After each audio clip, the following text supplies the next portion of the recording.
America ने Yemen के ऊपर हमला कर दिया है और इस हमले में लगभग 30 से ज्यादा लोगों की जान चली गई है। इस हमले के क्या है मायने, ईरान का इसके अंदर क्या लेना देना है और बाकी दुनिया इस हमले को लेकर क्या कह रही है, और हमास और इसराइल के बीच जो तीसरे दौर की बैठक थी वो बेनतीजा रही है। इस मामले में भी आगे क्या होने वाला है, इन सब विषयों पे बातचीत करेंगे। वीडियो को लास्ट तक देखिएगा जरूर।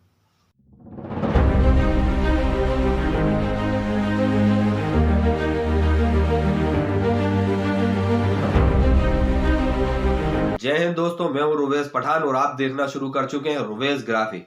अमेरिका ने यमन के ऊपर हमला कर दिया है और इस हमले के अंदर लगभग 30 से ज्यादा लोगों की मौत हो चुकी है। अमेरिका ने इसके पीछे का कारण बताया है कि उन्होंने हूती विद्रोहियों के खिलाफ ये कार्रवाई की है, लेकिन इसके पीछे का कारण बहुत बड़ा है, जो ये है कि अमेरिका लगातार मिडिल ईस्ट के अंदर अपना प्रभाव बताना चाहता है, अपनी ताकत बताना चाहता है और अपनी ताकत से मिडिल ईस्ट के देशों को डराना और धमकाना चाहता है। और सबसे पहले नंबर पर यदि किसी देश का नाम आता है तो वो आता है ईरान का, क्योंकि कुछ समय पहले ही डोनाल्ड ट्रंप ने एक चिट्ठी ईरान के प्रमुख को लिखी थी और कहा था, धमकी भरे लहजे में कहा था कि एक टेबल पर बैठकर बात की जा सकती है, नहीं तो हमारी सैन्य शक्ति सक्षम है। इसके जवाब में ईरान ने दो टूक कहा था कि कोई भी व्यक्ति, कोई भी देश ईरान को इस तरीके से धमका नहीं सकता और ईरान किसी के आदेश पर नहीं चलता है। यदि अमेरिका युद्ध ही चाहता है तो मैदान खुला हुआ है और हम भी पूरी तरीके से तैयार हैं। इसकी वजह से मिडिल ईस्ट के अंदर जंग का माहौल बहुत तेजी से बढ़ रहा है और दुनिया तृतीय विश्व युद्ध की ओर बढ़ रही है। कि अमेरिका के यमन के ऊपर हमले के बाद जो रूस अमेरिका के नजदीक नजर आ रहा था, उस रूस ने भी अमेरिका को दो टूक कहा है। आपने ये जो हमला आम नागरिकों पर किया है ये गलत है। इसके अलावा Iran, China, Türkiye, Saudi Arabia सहित वो तमाम देश जो मिडिल ईस्ट के अंदर प्रभाव रखते हैं, उन सब ने कुछ ना कुछ प्रतिक्रिया अमेरिका के खिलाफ दी है और सारे के सारे देश अमेरिका के खिलाफ लामबंद हो गए। इस पूरे मामले के अंदर यदि भारत की बात की जाए तो भारत से अभी कोई इस बारे में बयान सामने नहीं आया है। उसका एक बड़ा कारण यह भी है क्योंकि हमारा व्यापार जो है वो अमेरिका से भी है और हमारा व्यापार ईरान, रूस, चाइना, तुर्किया, सऊदी अरेबिया सहित अन्य देशों के साथ भी है। इस वजह से यदि युद्ध छिड़ता है तो आने वाले समय के अंदर हमारे पेट्रोल और डीजल की कीमतों में भी बढ़ोतरी देखी जा सकती है। हूती हमले को लेकर डोनाल्ड ट्रंप ने क्या कहा, मैं आपको बताता हूं। अमेरिकी राष्ट्रपति डोनाल्ड ट्रंप ने एक बयान में कहा है कि मैंने संयुक्त राज्य अमेरिका की सेना को यमन के हूती आतंकवादियों के खिलाफ निर्णायक और शक्तिशाली सैन्य कार्रवाई शुरू करने का आदेश दिया है।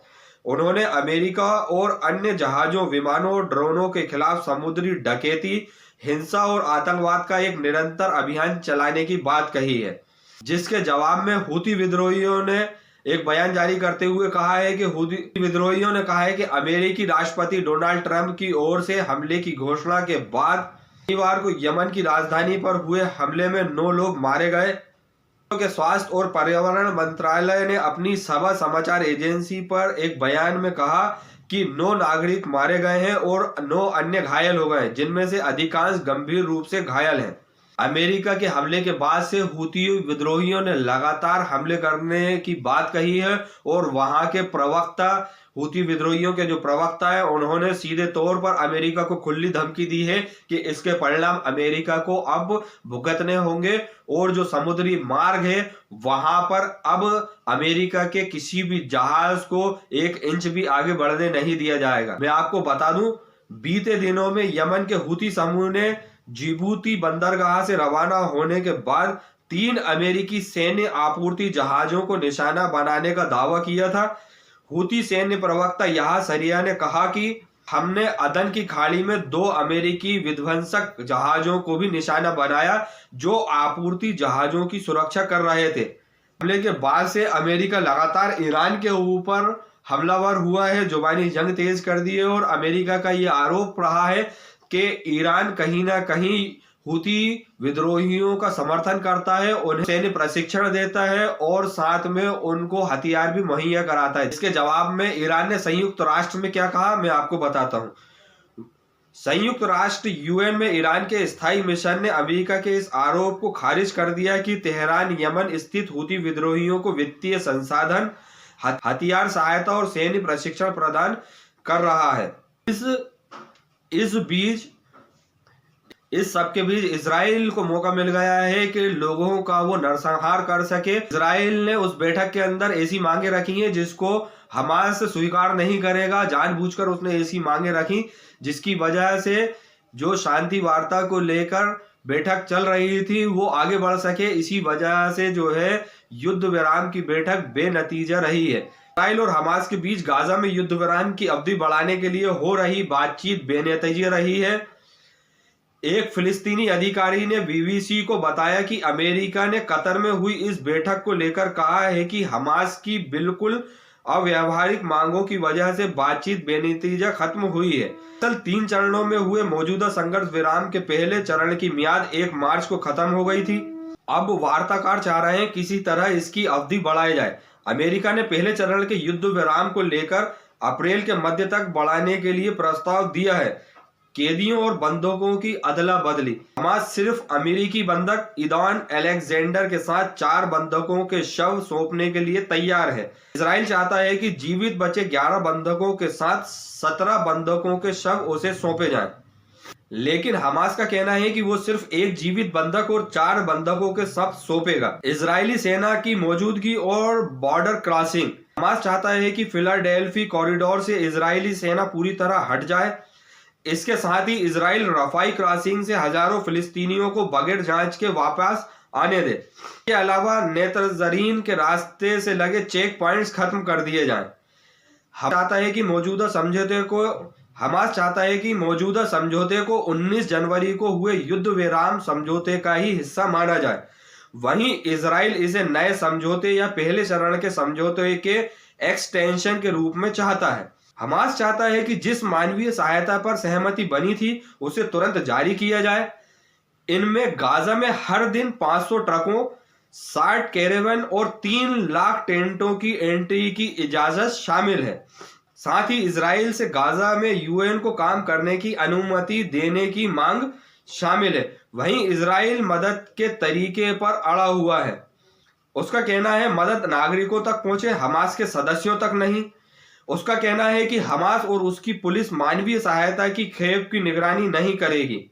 ये वो वार्ता है जो हमास और इजराइल के बीच हुई है, जिसकी वजह से युद्ध विराम को लेकर की गई बैठक बेनतीजा रही है।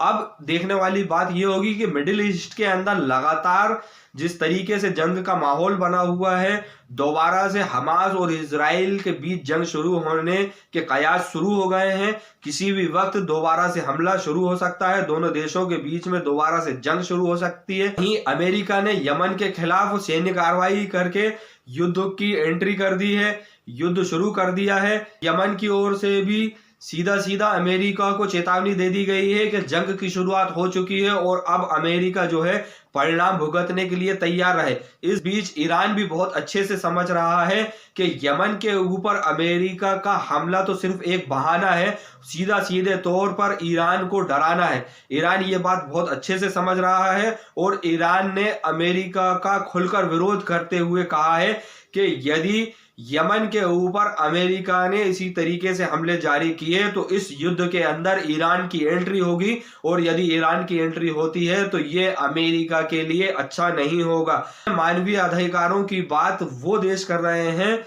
जिनका मानवता से कोई लेना देना नहीं है। सबसे पहले बात करते हैं इजराइल की, जिसने मानवता के तमाम आइनों को क्रॉस करते हुए युद्ध के तमाम नियमों को तोड़ते हुए खुला नरसंहार किया और फिलिस्तीन के गाजा के अंदर बेकसूर बच्चों को भी नहीं छोड़ा। इसके उलट अमेरिका वो देश जो पूरी दुनिया को मानव अधिकार का पाठ पढ़ाता है, युद्ध नहीं करने का पाठ पढ़ाता है, लोगों की हत्या नहीं करने का पाठ पढ़ाता है, तो मैं आपको याद दिला दूं कि दुनिया का सबसे बड़ा आतंकवादी देश यदि कोई है तो वो खुद अमेरिका है, जिसने नागासाकी और हिरोशिमा के ऊपर एटमी बम से हमला किया था और जिसके अंदर लाखों लोगों की जान गई थी, बेकसूर लोगों की जान गई थी। और आज भी उन क्षेत्रों के अंदर जो है ह्यूमन जो पैदा होते हैं, इंसान जो पैदा होते हैं, वो लंगड़े लूले बहरे पैदा होते हैं, जिसका परिणाम आज भी वहां की जनता भुगत रही है।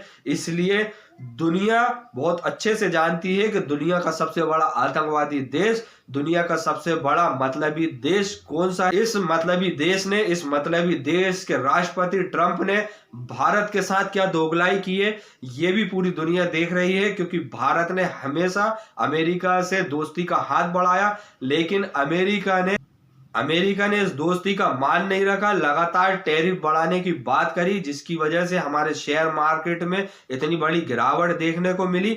और एक कारण ये भी से अमेरिका का हाथ खींचने को लेकर, क्योंकि उसे मालूम है कि भारत जो है वो युद्ध पसंद देश नहीं है, जिसकी वजह से यहाँ पर हथियारों की खपत उतनी नहीं होनी, इसलिए उसने यहाँ से अपना ध्यान हटाकर अब मिडिल ईस्ट पर लगा दिया है और वहां पर वो अपने हथियारों को खपाने का प्रयास कर रहा है। ये इस पूरे खेल का पूरा के पूरा खाका है, जिस विषय में मैं आगे एक वीडियो जरूर बनाऊंगा कि किस तरीके से दुनिया के अंदर अपने हथियार बेचने के लिए अमेरिका युद्ध शुरू करवाता है और बाद में मध्यस्थता की बात करता है।